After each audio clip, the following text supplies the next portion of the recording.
pozdrav. Gospod župnik, gospod Blaž Gregorc, a ste vi za Planinc ali ste iz kje druge? Zdaj sem pa za Planinc, ja. Ste za Planinc? Tako, ker sem župnik tudi v Zaplani. Drugače upravljamo župnijo iz Vrhnike. Stanujem drugače na Vrhniki, upravljam pa župnijo Zaplana. Drugače pa prihajam iz gorenskega konca. Tako da sem zdaj tukaj 7 let. Vas lahko morebiti vprašam, če ste kaj škrti? Škrt? Ne vem, kaj je to škrt. Če pa človek racionalen, pa to ni rečeno, da je škrt. Dobro, v redu, dobro vprašanje. Mislim, dobro odgovor, se pravičujem. Povejte mi, ali ste morebiti v tej vaši cerkvi danes na tej maši, v tej gužvi, morebiti videli kakorkoli kakšnega, ki bi počel karkoli drugega, kot pa samo prišel na mašo zaradi svoje osebne, duhovne in posvečene sfere?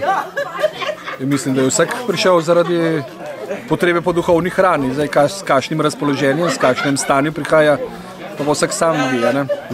Tako da mislim, da vsi pa pridejo z enim namenom, da je Sveti Martin tukaj, da nekaj prejmejo, da se srečajo in tako naprej.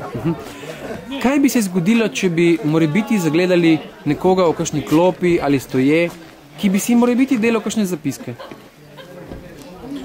Lepo, da si dela zapiske. Če kaj dobrega sliši, da si naredi zapiske, da mu to ostane za doma, za še enkrat prebiranje, zelo dobrodošlo. To ni nič slabega, ne? No, pa bi vas to morebiti zmodilo? Ne. Ljudje pridejo z raznimi pričakovanji, z raznimi hrepenenji, in to si potem tudi po svoje lahko tudi zapišejo in uredijo.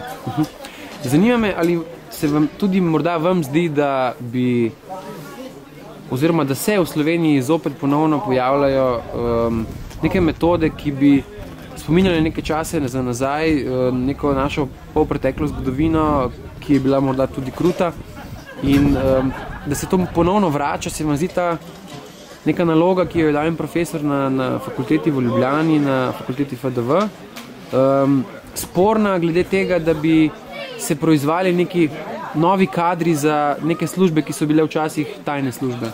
Ja, če se to dela, je to zelo zgrešeno. Kaj se dela, to vejo tisti, ki to organizirajo. Ljudje delajo z raznimi prepričanji, z raznimi pričakovanji in ne delajo, kakor mislijo, da je prav. Če pa to delajo z res namenom zlorabljanja, z izkoriščanja zaradi kakšnih ugodnosti, pa to zelo zgrešeno in žalostno, če se res vračamo v to polpreteklo zgodovino. A mi lahko zaupate v parih besedah, kaj je bilo bistvo današnje maše na Zaplani? Vemo, da je Sveti Martin tukaj in da v bistvu se vsi nekako veselimo tega, da se je mošt spremenil v vino. Ja, to se je ravno tako, po naravnih zakonitostih. Sveti Martin pa ima svoje sporočilo, je pa svetnik, ki je iz 4. stoletja, cerkev je tukaj posvečena Svetemu Martinu in ljudje tudi že stoletja na Zaplani častijo Svetega Martina kot svojega vzornika.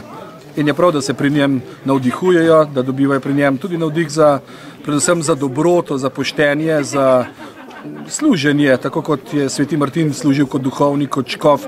Čeprav je bil ateist najprej, sam je spoznal krščansko vero, je potem zaprosil za sprejem v katehumenat in postal dober duhovnik. In ti svetli zgledi, ti kaži poti so lahko nam samo za spodbudo. Če pa to prilika za druženje, za prijateljevanje, ob takih žegnanjih pa toliko lepše. V redu. Zdaj bi vas pa tako vprašal, če je možno za konec, ali se vam zdi, da bi župniki lahko bili v bistvu člani kakšnih strank, oziroma ali se vam zdi to morda sporno in zakaj?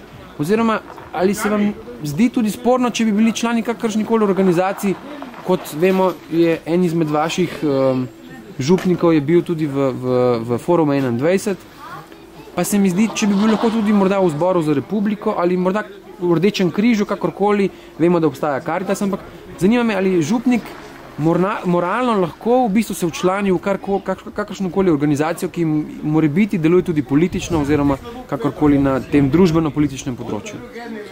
Ja, tudi duhovniki, tudi župniki smo družbena bitja, ki živimo v določenem kraju, v določeni državi in imamo tudi prav gotovo pravico do svojih pogledov, do svojih nazorov tudi.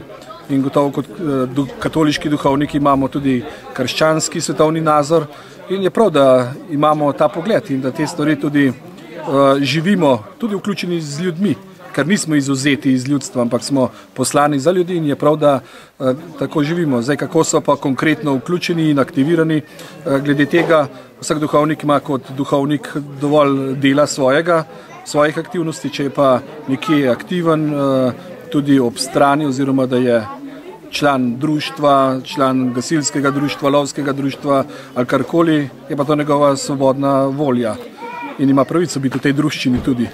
Če ne so pa kršene človekove pravice, se mi zdi. To imate čisto prav, po moje.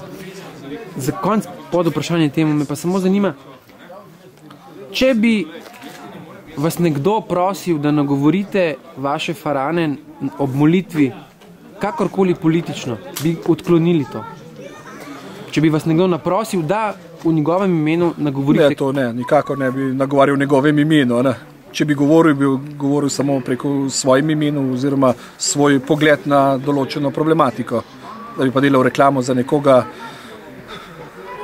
mi smo plačljivi komentatorji. Najlepša hvala. Ni za kaj, hvala Super lepa. Ste se odrezal. Hvala.